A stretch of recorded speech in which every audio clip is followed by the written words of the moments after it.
Que o Colo-Colo tem um escudo invocado, todo mundo sabe. Mas você sabia que esse gigante do Chile é o único clube do país a ter vencido a Libertadores? Foi em 5 de junho de 1991. Nessa época, a fase de grupos da Libertadores era disputada por 20 clubes, sendo 2 de cada país. Em 91, os representantes brasileiros foram o Flamengo, campeão da Copa do Brasil de 90, e o Corinthians, campeão brasileiro. Eram 5 grupos de 4 clubes e os 3 primeiros passavam para as oitavas de final, junto com o atual campeão, que na ocasião era o Olímpia do Paraguai. O Colo-Colo foi líder do grupo, que teve o também chileno Deportes Concepción em terceiro e a LDU em segundo, além do também equatoriano Barcelona de Guayaquil, eliminado em quarto. No grupo 3, com os uruguaios, o Flamengo foi o primeiro colocado, com o Corinthians em segundo, Nacional do Uruguai em terceiro e o Bela Vista, também do Uruguai, eliminado em quarto. O Flamengo pegou o Deportivo Táchira da Venezuela nas oitavas, passou e depois caiu para o Boca Juniors nas quartas, o Boca que tinha eliminado o Corinthians nas oitavas. O Colo-Colo passou pelo Universitário do Peru nas oitavas e pelo Nacional do Uruguai nas quartas. Na semifinal, pegou o Boca.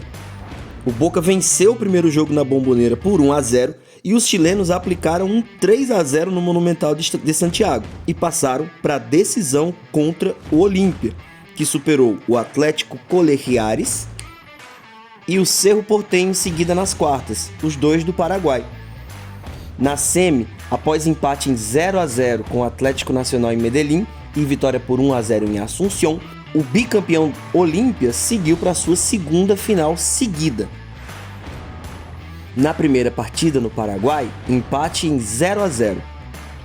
No jogo decisivo no Monumental de Santiago, 3-0 para o Colo-Colo, com 2 gols de Pérez e 1 de Herrera, o que fez o time chileno entrar para o panteão dos campeões da América.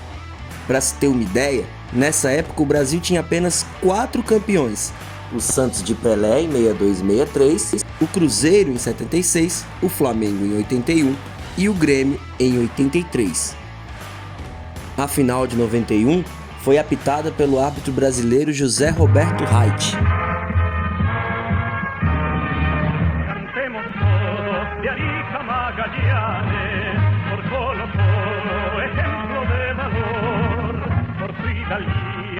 O Colo-Colo decidiu o Mundial daquele ano com Estrela Vermelha, da então Iugoslávia, e o time sérvio aplicou um 3-0 sobre os chilenos.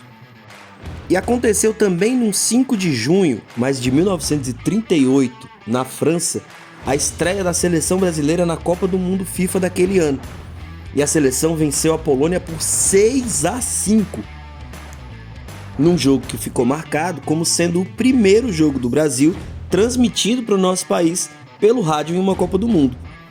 Nessa partida, Leônidas da Silva, grande nome da seleção brasileira, fez um gol descalço, porque a chuteira dele estava sendo consertada fora do campo. A regra proibia, como ainda proíbe, um jogador estar em campo sem o material completo, mas o gol foi validado. Chovia muito e o pé do Diamante Negro estava coberto de lama e o árbitro não viu que ele estava sem chuteiras. Mas essa já é uma outra história.